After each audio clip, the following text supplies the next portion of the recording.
Bien, hoy vamos a hablar de la evolución del ser y las implicaciones que tiene para nuestras interacciones diarias con los demás y con nosotros mismos. Es un tema relativamente simple y sencillo como lo vamos a abordar, sin embargo vamos a ver también la conveniencia que tiene el comprender este tipo de información. En uno de los videos anteriores yo mencionaba lo que eran las dimensiones del ser y hacíamos referencia de que el ser humano era básicamente tridimensional. Y cuando hablamos de la tridimensionalidad del ser, estamos haciendo alusión a tres formas de ser que ineludiblemente tienen que ser. Una de ellas es la parte biológica, la otra es la parte psicológica y la otra es la parte espiritual. O sea, por esencia todos y cada uno de nosotros somos biológicos, somos psicológicos y somos espirituales. ¿Cómo se explica esto? Bien, pues dentro de nuestra naturaleza esencial está esta dimensión o forma de ser biológica que nos lleva ineludiblemente a ser instintivos. Desde esa perspectiva incluso podemos observar claramente cómo el niño recién nacido está más unilateralizado, está haciendo su función cotidiana más desde esta dimensión biológica, precisamente por eso responde de manera más continua a la parte instintiva. El niño si tiene hambre inmediatamente llora, si tiene necesidades fisiológicas como orinar o defecar, inmediatamente lo está haciendo sin ningún tipo de inconveniente. De igual manera, nosotros, todos y cada uno de nosotros, siempre estamos conectados y esencialmente respondiendo también de manera instintiva. Ninguno de ustedes me puede decir voy a dejar de comer 4 o 5 meses para ahorrarme ese dinero y comprarme un carro. Porque de todas formas, desde esta parte instintiva, nosotros no podemos dejar de operar. De igual manera, por ejemplo, esta parte instintiva nos lleva a ser individuos. Cuando hablamos de que somos individuos, el prefijo in quiere decir sin división, o sea, no nos pueden dividir. Y es importante en estos momentos clarificar una diferencia significativa entre lo que es dividir y diferenciar. A mí personalmente no me pueden dividir, no me pueden cortar la cabeza para que yo dicte una conferencia en otro lugar. Sin embargo, sí podemos diferenciar lo que es mi cabeza de mis brazos. Si alguien toma la mano de acá de Ramiro, está tomando mi mano y está tocando también obviamente a Ramiro Serna. Una cosa es dividir y otra cosa es diferenciar. Cuando nosotros empezamos entonces a distinguir esa sutil diferencia, vamos entendiendo también las implicaciones que eso tiene para nuestra propia vida. Porque en la integración, cuando hablamos de un ser integral, es que esa persona está siendo conocedora y obrando con base en todas sus dimensiones, en su dimensión instintiva, en su dimensión psicológica y en su dimensión espiritual. Entonces les decía, el niño inicialmente es obviamente reacciona más desde la perspectiva biológica y luego se va conectando con su dimensión o su forma de ser psicológica. Y en esa forma de ser psicológica responde a dos perspectivas bien importantes. Una de ellas es la parte racional, que estaría haciendo alusión a los pensamientos, las creencias, y lo otro a la parte emocional. Cuando hablamos de la palabra emoción, estamos haciendo referencia etimológicamente a lo que es la energía en movimiento. Ahora, entonces este niño, a medida que va creciendo y va evolucionando, empieza a recibir mandatos, órdenes y cuestionamientos de los seres queridos. Entonces le van a decir esto no se hace aquí, esto se tiene que hacer de esta manera, y él va teniendo ya unos condicionamientos con base en esa información que se le va dando y va conectándose de una manera mucho más consciente con su sentir. Entonces se va a dar cuenta de que si hace algo incorrecto su madre se va a enojar, que si hace algo que no es adecuado entonces va a tener inconvenientes, y desde esa perspectiva entonces se dice que ya estamos siendo sujetos. La palabra lo dice, sujetos, estamos unidos, ligados a estos condicionamientos psicológicos. De igual manera, el ser humano en su proceso evolutivo se va conectando con esa otra dimensión que es la espiritual.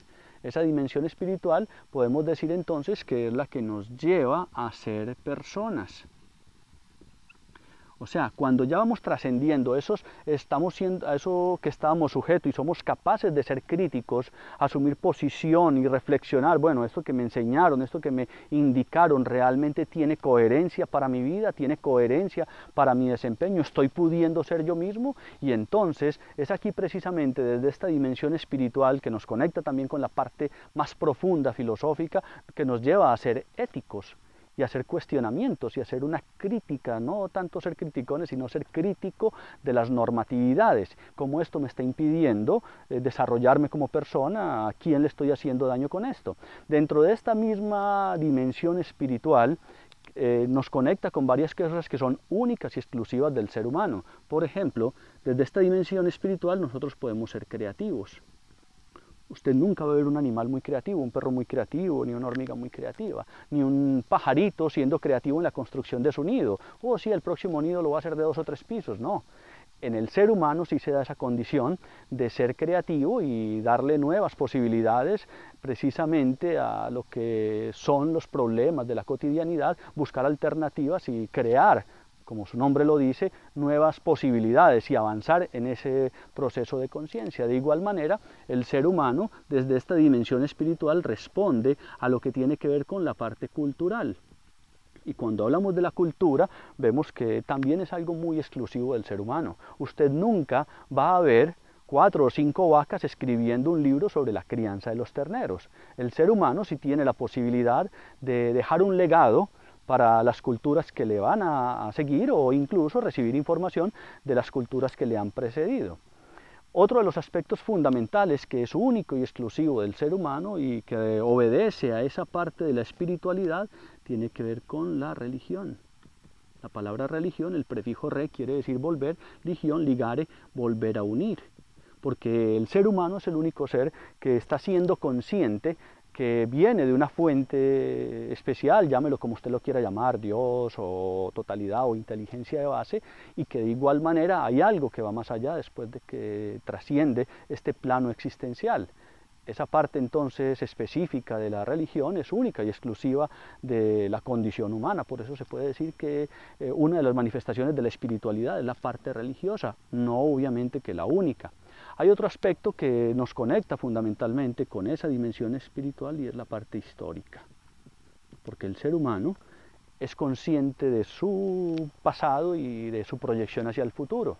Usted nunca va a observar también dentro de los animales, por ejemplo, que hayan antecedentes en ese sentido. Muéstrele usted la foto de la primera perrita con la que estuvo su perrito y el perrito ni se va a inmutar, porque él responde única y exclusivamente desde la parte instintiva, desde la parte biológica. Ahora, cuando nosotros entonces vamos consolidando ese proceso evolutivo y vamos siendo cada vez más conscientes de estas dimensiones, sin eludir las otras, porque sigo siendo un ser pensante, sigo siendo un ser sintiente y obviamente sigo siendo un ser instintivo, pero voy respondiendo de una manera más integral a todas y cada vez de esas dimensiones, entonces ahí es donde se plantea que voy consolidando mi ser como persona.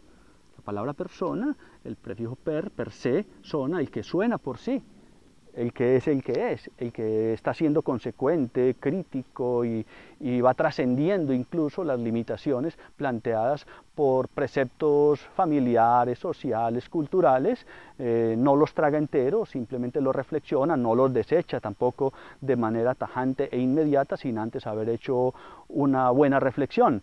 Dentro de los procesos del coaching en el crecimiento personal, nosotros acercamos a las personas a que sean críticos de su vida, que se den cuenta cuáles han sido esos condicionamientos que no le están permitiendo, que no le están facilitando desempeñarse adecuadamente en la vida, cómo de pronto, de una u otra manera, está siendo gobernado por los instintos y no teniendo él de una manera más consciente y consecuente una comunión sagrada y comprensión de lo que los instintos le quieren indicar, y de igual manera cómo se está conectando con esas posibilidades creativas, trascendentes, que lo van a llevar a potencializar lo que son sus talentos, sus habilidades, todas esas condiciones con las cuales viene dotado para de alguna manera cumplir con su misión existencial y poderse encontrar con lo que lo va a realizar. Y cuando hablamos entonces de que una persona se puede realizar, estamos haciendo referencia a que esa persona puede izar lo real que hay en él.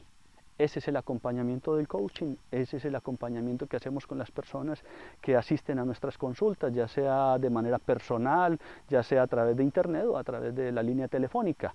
Y precisamente es una invitación que le estamos haciendo a usted que nos está observando para que haga una reflexión sobre cómo está manejando usted sus dimensiones existenciales, cómo esas dimensiones lo están manejando a usted y qué puede hacer para articularlas de una mejor manera y direccionar su vida hacia esa plenitud que sin lugar a dudas es la búsqueda que en el fondo todos y cada uno de los seres humanos tenemos.